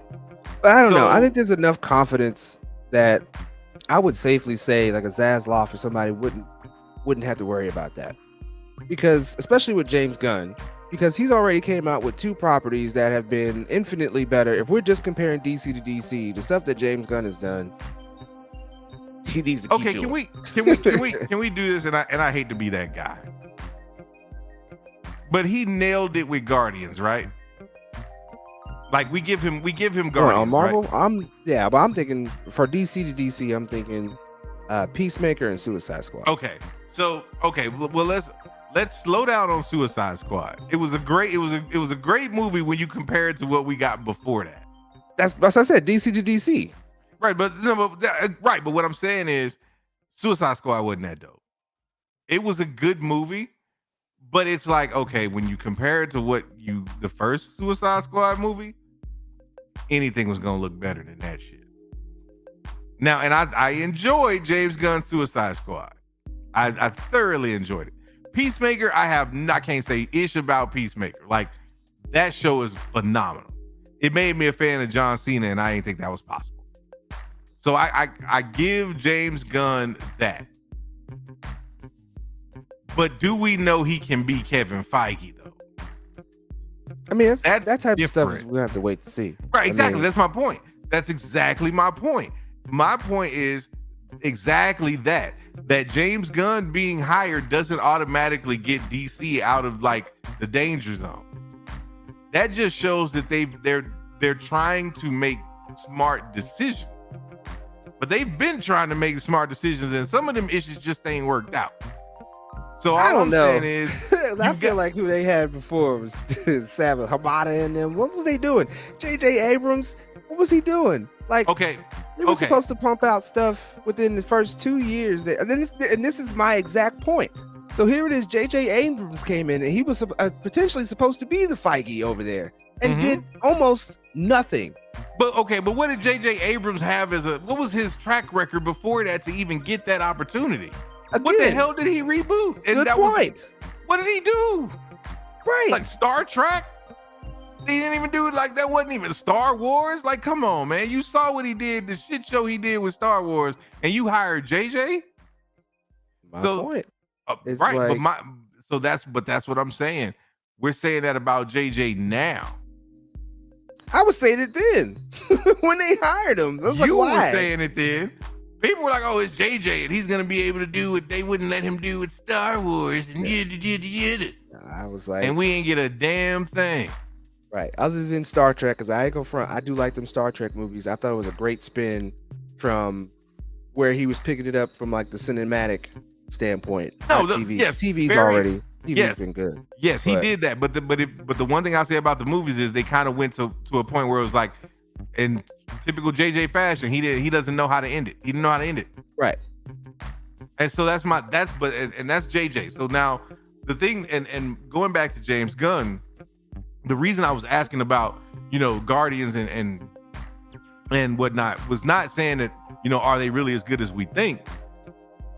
But is that really enough for us to say we know James Gunn is going to lock this down for the next 10 years? No. Right, and you can't forget, he's not by himself. No, he's not. I mean, nobody talk about Peter at all. No, they really don't. It's because James Gunn's out there debunking stuff and being the front runner, being the person opening his mouth. Yeah, so there's nothing wrong with that. But there's absolutely nothing wrong with that. Like, right. I don't, and I would give credit to everybody, involved. It's just, again, when you say it's like James Gunn, it's just like Kevin Feige. Kevin Feige is not the only person making those decisions. Like, there's a hell of a lot of people that have, ideas. Kevin Feige couldn't have made Black Panther what it was without Ryan Coogler. But we don't talk about, the MCU, we don't list, we talk about Kevin, we talk about why he should. Did you like Brightburn? I don't know if I didn't see Brightburn. Brightburn, the movie with the little kid who essentially was like evil Superman. Didn't see it. Okay. What about any of the Scooby-Doo movies? Didn't watch them. What about Dawn of the Dead? Did you like that? I liked Harley Quinn. Harley Quinn was good. Yeah, but Harley Quinn was tight. I liked it. I have full confidence in James Gunn and his ability to tell phenomenal stories. What I'm curious to see is, can James Gunn create an interconnected universe of stories in this 10-year plan that he has?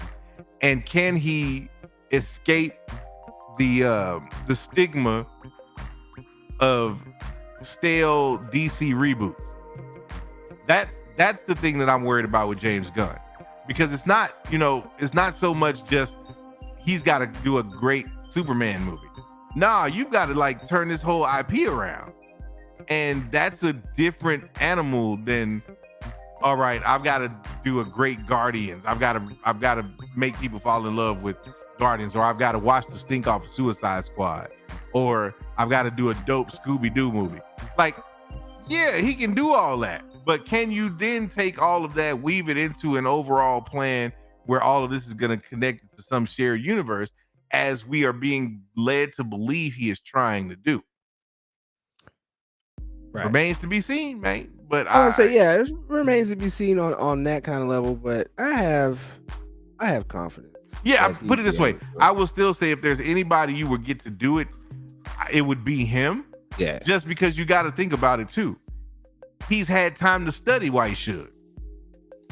Like he's been in that world, so he knows what that formula is.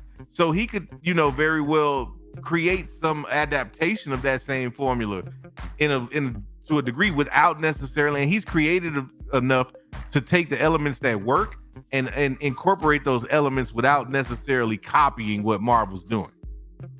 Like, I'll give James Gunn that. I do believe he has that ability, and I think he'll be able to do that.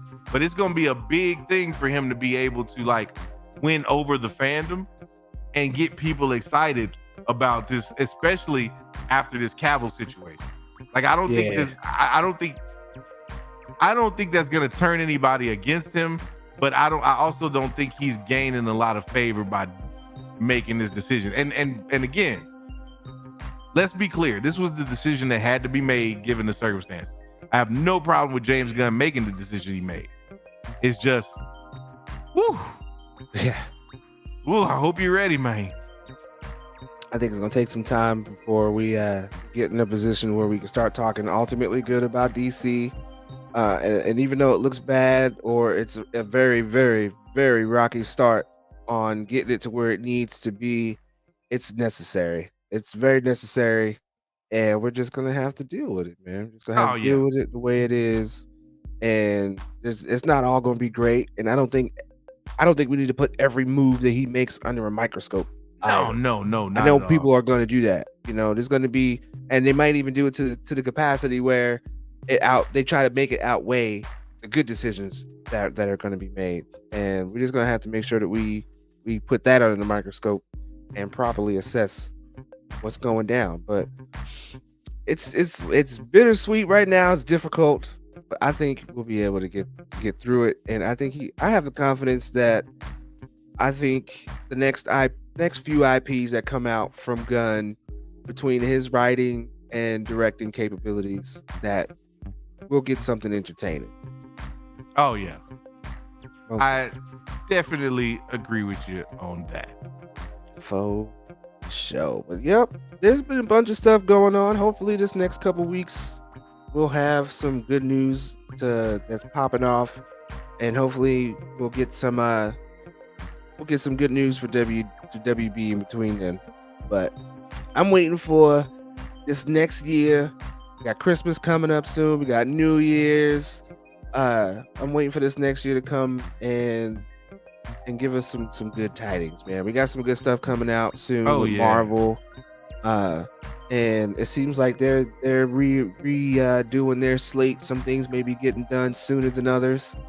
We might get to enjoy those. I hear there's supposedly a rumor that they're going to be doing a Silver Surfer special feature, kind of like how they did with the Wolf by Night.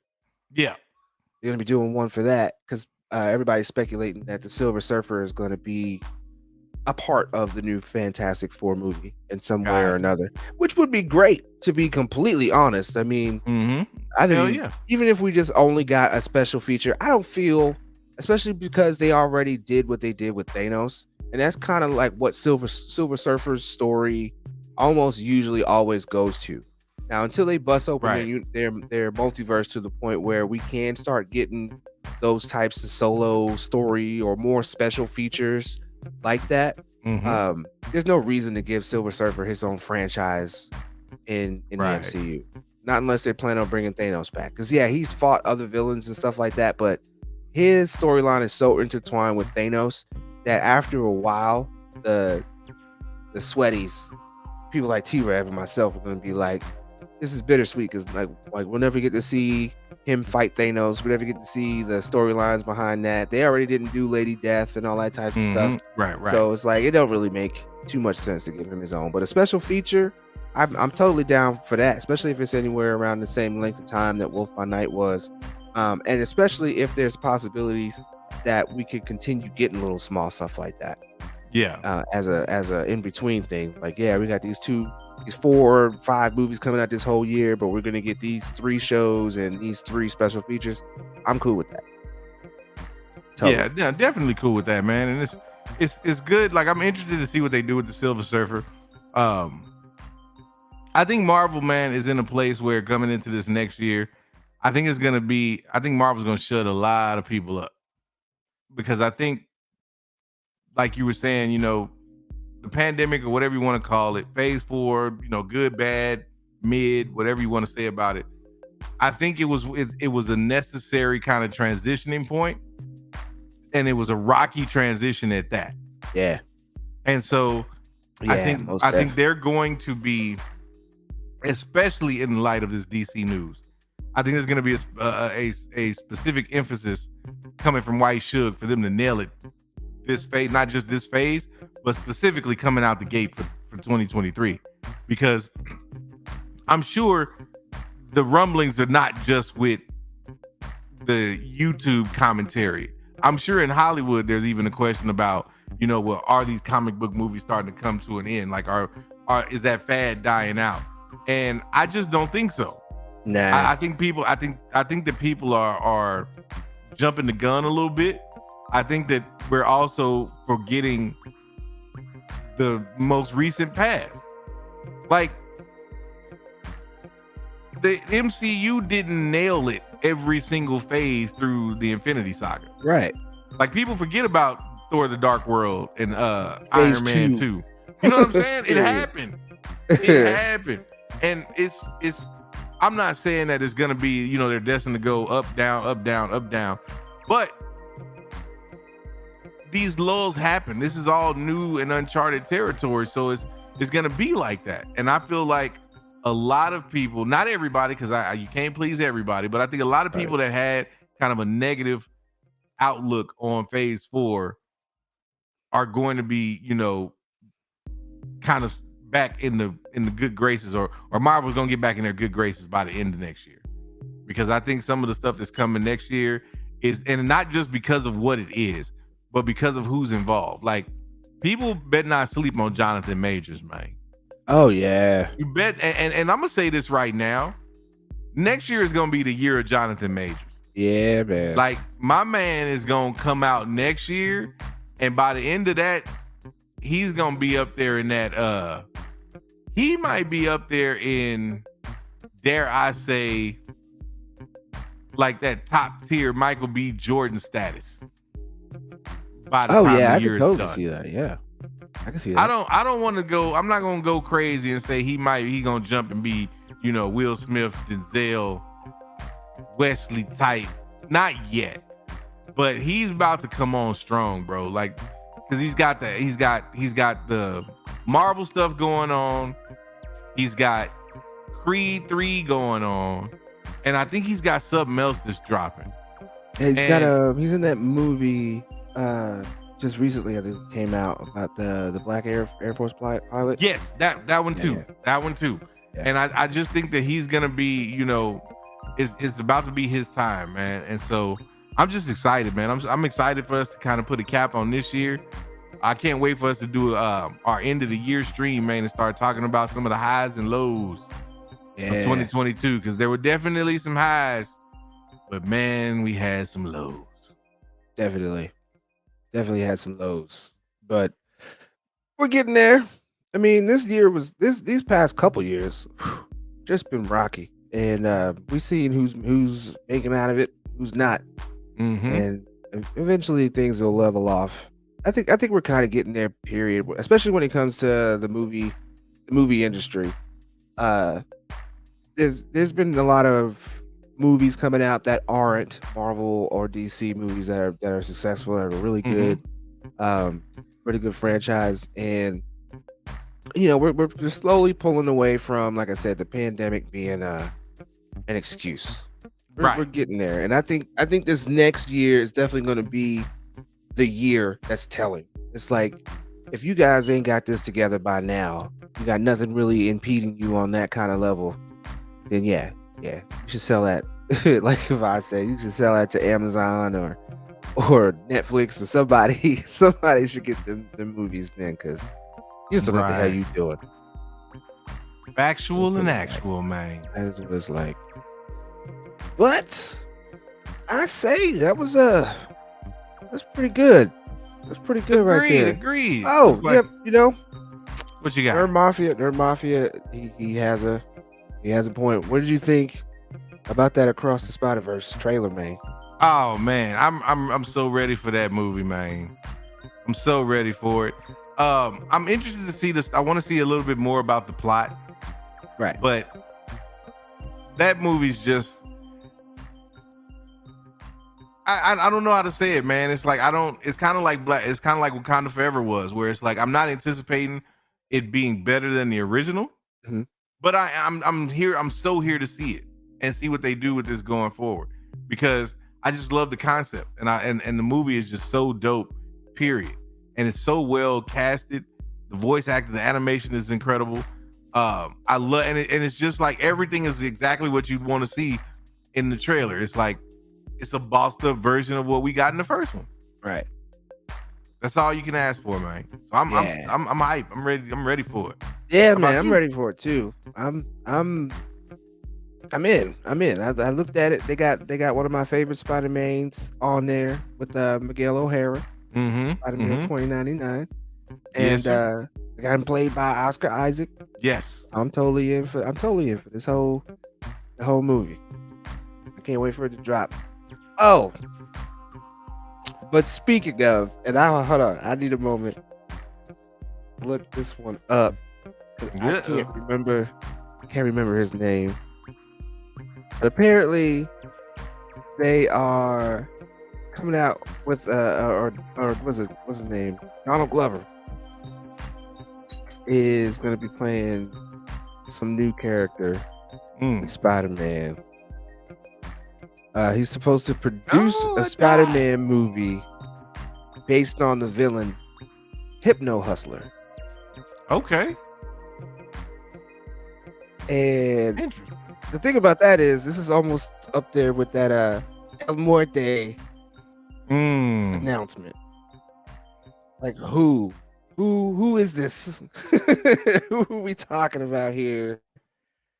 That you're trying to introduce, because we don't know. We know what this is though, man. Cool, like people gonna be trying to find every ethnic character they can find of every race, color, and creed to try to put out and cash in on the diversity train, man. We know what this is. I've never heard of Hypno Hustler though. Sounds like no, me either. Sounds a lot. No idea. I tell you what. I know who. But now that I see this Hypno Hustler and I'm looking at this picture of the dude with the guitar, I now know where Felonious Feedback came from. Yeah. If you don't know about that deep cut, that was a one-off villain from the MC Hammer cartoon, Hammerman. Felonious Feedback was nothing but a knockoff of Hypno Hustler. The cartoon. Pretty much. Let's try to get actual images of Hypno Hustler. Because I didn't see too good of feedback when they made that announcement. Again, everybody was like, "Who?" Yeah, I could imagine not. Who you talking about? Yeah. I could definitely imagine not. But to the point, I believe I made when I was talking to your boy Dino, is there's been a lot of change in the Hollywood scene, and it's weird now for those of us who were used to it being one particular way. You know, you know, the LGBTQ movement has made some headway to where they're getting representation. Well, I feel like amongst of all the races who have been, of course, dying and crying for representation, there's someone with the LGBTQ community and their push that kind of, I feel, was the point in which that skin broke. You know, that if they were trying to hold down giving Black, whites, Hispanic, Latinos, anybody representation in any of these kind of properties, the LGBTQ kind of ripped that hole open, and now everybody's getting a bit of representation. They're either black washing, white washing, Asian washing, or Puerto Rican washing all these characters now. And for people who are just used to the Doc Ocks, who are used to the different versions of Spider-Man, Batman, all that stuff, it's about time that we start seeing that, yeah, there's these characters do exist. They're just not getting their due. Right. And it's happening, and even down to the villains now, apparently, to where, you know, but again, like people our age and possibly older, it's gonna be weird. We're gonna be like, oh, why is he got to be this? Why is he got to be that? When it should just be, really, you know. And pretty soon in the future, when we start seeing these types of what we would consider weird characters being casted or created or whatever the case, it's just gonna be a thing. Oh, we got that. That's a thing now. Okay, cool. I guess. You know. I think that's what they're starting to branch toward. Like we've said it on this show several times. I'm never gonna get on here and say somebody shouldn't be represented. I'm never gonna say that, oh well, just because something's not for me, that I don't think they should make it. That's just, that kind of thinking is just flat out wrong. But I will also say that I don't like the idea of something being forced upon my consumption. Like if I'm not cool with it, then I'm not cool with it, but I shouldn't be made to feel some type of way because I'm saying I'm not cool with it. Like, that's just my personal opinion. That's not a referendum on any group of people. If I choose not to watch something, it's just because it doesn't intrigue me, whereas I don't find it interesting. But that doesn't mean oh, so does that mean that you're anti this?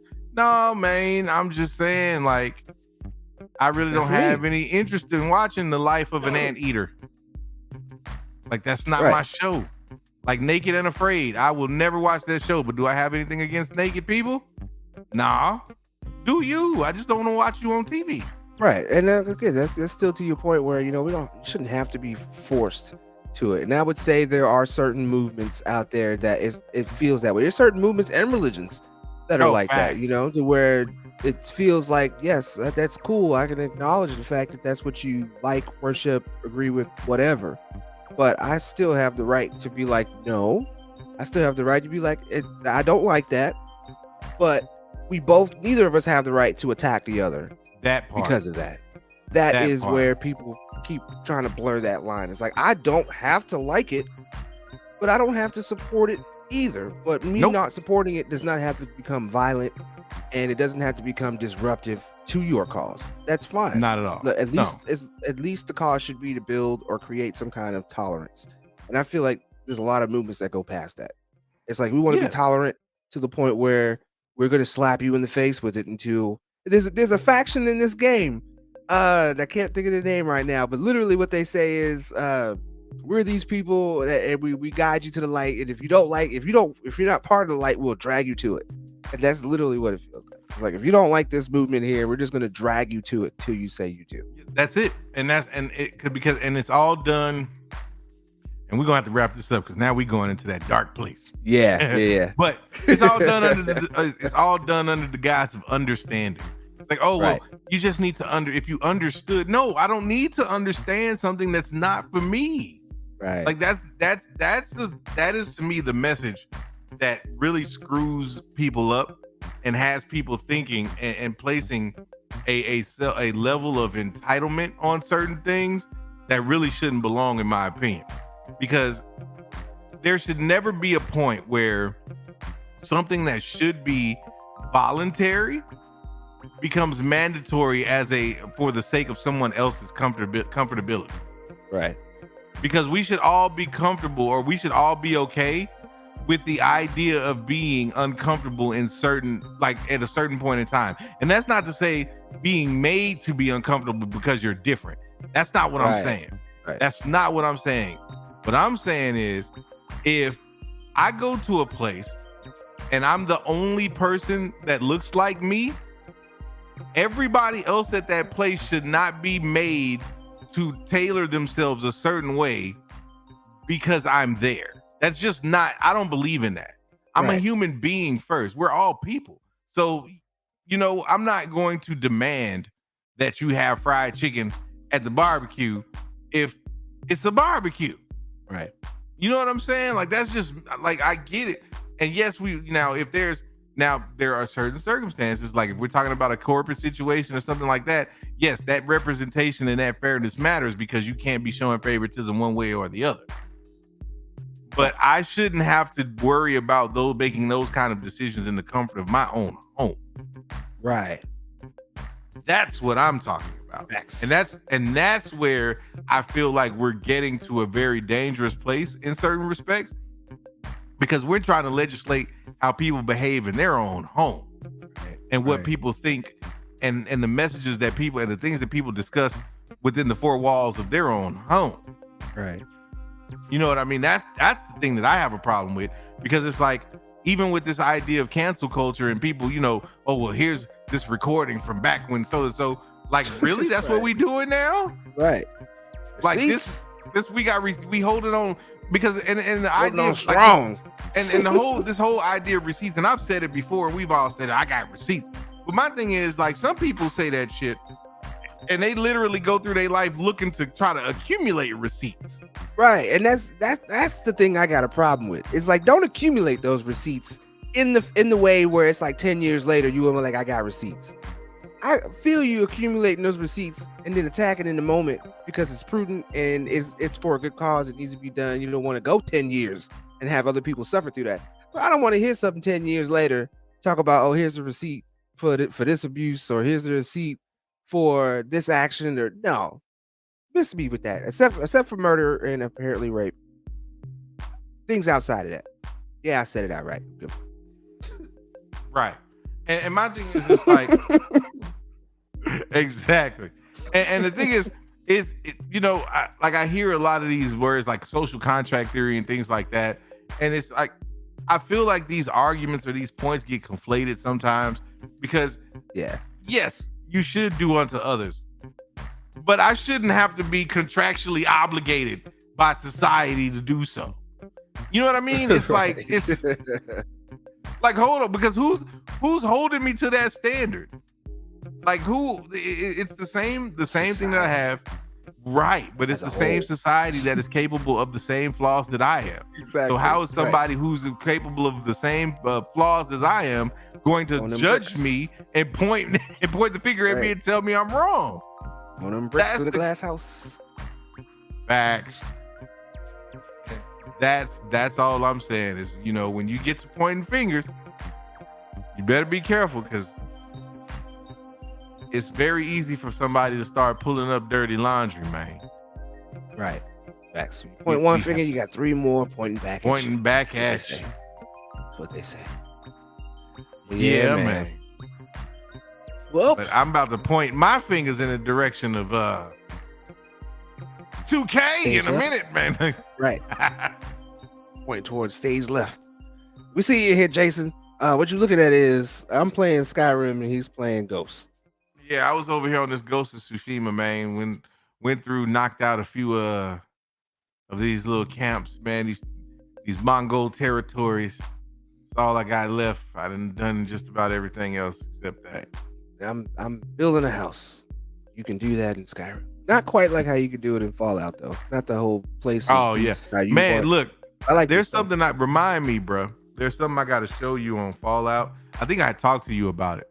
They have a mod called it's like a SimCity mod for Fallout. Oh, okay. Change your life. I'll have to get on that. down with that. I'm about to get on that with the PC anyway. Yes, Apparently. bro. I'm trying. Man, it's so different. Like it will turn Fallout into a whole different game, bro. Yeah, I'm about to do that. But For sure. man, like we always say, you ain't got to go home. Go home, but you got to get the hell up out of here. Yeah.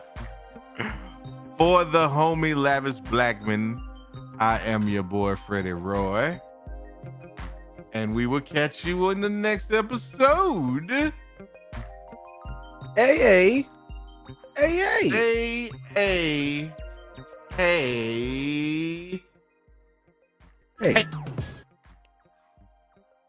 Why we do it again?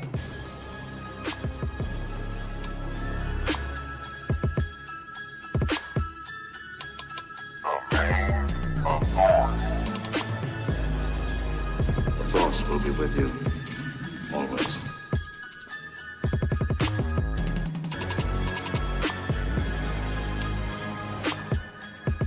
Hey man, y'all sure y'all don't want to like burn one first, man?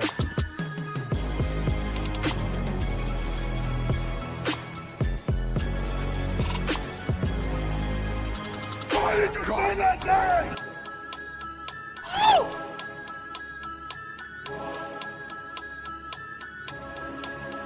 You hear about the champion? What is thy bidding, my master? Let's go.